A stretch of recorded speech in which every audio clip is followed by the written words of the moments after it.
15h presque 18 minutes. Sylvain Olivier, tu connais le dicton? Oui. Le dicton qui est le suivant. An apple, c'est en anglais. An apple a day keeps the doctor away. Une pomme par jour éloigne le docteur pour toujours. Bon, alors maintenant qu'on sait ce sage conseil, c'est le moment de jaser avec quelqu'un qui fait tomber dans les pommes. Oui, on a Et on peut faire tellement de jeux de mots avec et qui existe. Écoute, le fruit interdit, tout ce que tu veux. Et pour quelqu'un qui a une entreprise où, dans le fond, ta principale production est la pomme, tu as un choix varié de jeux de mots que tu peux faire avec. Mais en Beauce, on connaît, en tout cas pour la plupart d'entre nous, et on consomme aussi les pommes qui proviennent du roi de la pomme. On jase avec Lise Breton. Donc, est-ce qu'on doit dire des rois ou du roi de la pomme? Elle saura nous le dire. Bonjour, Madame Breton. Bonjour. Ça va bien? Oui, très bien. Bon, là, vous embarquez dans un moment dans la saison où est-ce que là, je disais tantôt, vous allez avoir de la broue dans le toupette. Oui, c'est déjà commencé, oui. Mais c'est ça, oui, avec la cueillette de pommes là, qui ouvre en fin de semaine officiellement, là, le 27 août, jusqu'au 10 octobre, jusqu'à l'Action de grâce, là, l'autocueillette de pommes, oui. Ah, c'est le fun. Bonjour, Mme Roy, c'est Sylvain. J'avais une question depuis longtemps que je voulais poser, parce que j'avais entendu ça dans les médias dans les années passées. Est-ce que c'est vrai que la pomme Macintosh aurait tendance à disparaître un peu? Est-ce que c'est vrai? Non, c'est sûr qu'elle disparaîtra pas. Non. Les producteurs ont beaucoup d'arbres Macintosh.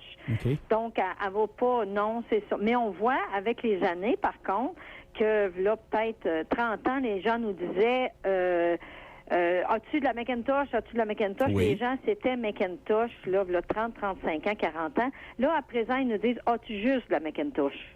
Ça fait que les gens ont appris à connaître d'autres variétés de pommes et à les apprécier. Donc, c'est pour ça, il y a tellement de variétés que la Macintosh, c'est sûr qu'elle va être là, elle va toujours être là. C'est en grande partie. Mais il y a tellement d'autres sortes. La Cortland, qui est très appréciée aussi, qui est une pomme d'hiver, une pomme tardive. Fait que celle-là est très, très appréciée pour tout ce qu'on peut faire avec, là aussi, là, puis qui s'oxyde moins vite. La Cortland va s'oxyder moins vite. Une Macintosh, si on la croque, elle va brunir plus facilement, tandis que la Cortland va rester plus blanche. Mais pour les tartes, c'est laquelle qui est la meilleure? Cortland, définitivement. Pour vrai? Oui. OK. Oui.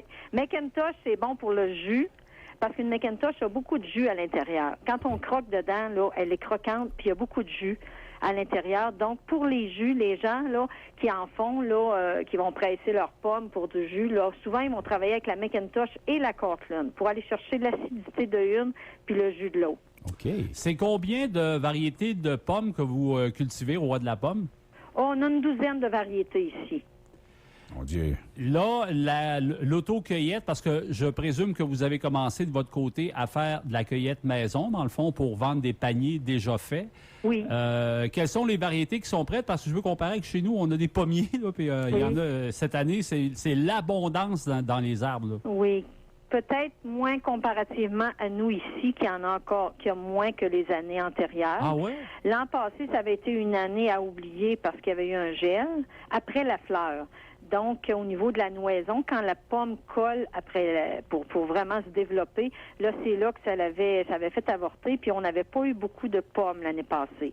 Cette année, on en a beaucoup plus, mais ça dépend souvent de la température. Souvent, c'est ça. OK, mais les pollinisateurs sont présents dans vos Oui, bergers? On en a ici. Oui, il y a quelqu'un qui laisse des abeilles là, pratiquement à l'année ici.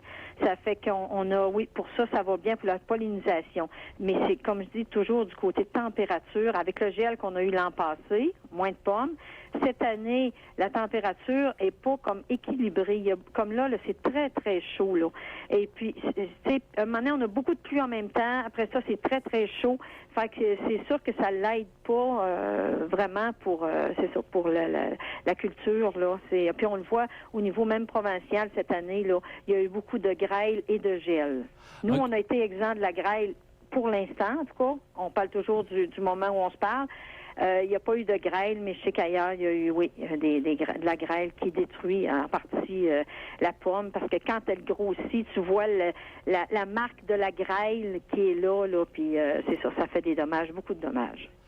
Bon, les pommes qui vont être disponibles, admettons, là, parce que pour plusieurs, c'est un rituel incontournable.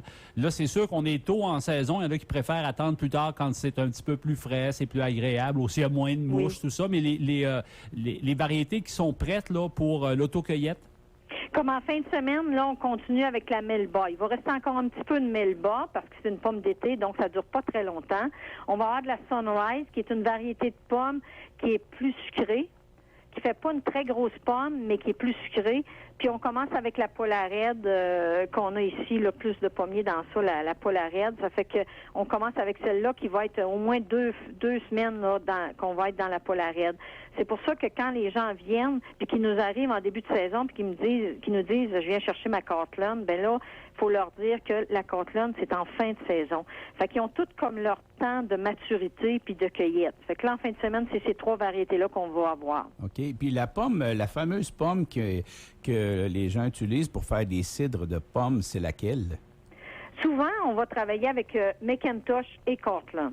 Ah, OK. C'est les deux là qu'on travaille le plus là avec ces variétés de pommes-là. De temps en temps, on va rajouter une autre variété pour un différent cidre, disons, qu'on ferait, mais souvent, c'est ces 2 variétés-là qu'on utilise.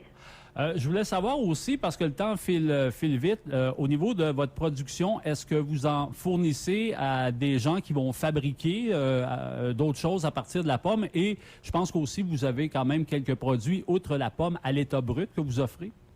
Oui, c'est sûr que nous, avec ce qu'on ramasse ici, c'est tout pour notre production. On n'en vend pas pour la production de d'autres qui voudraient faire de la production, là.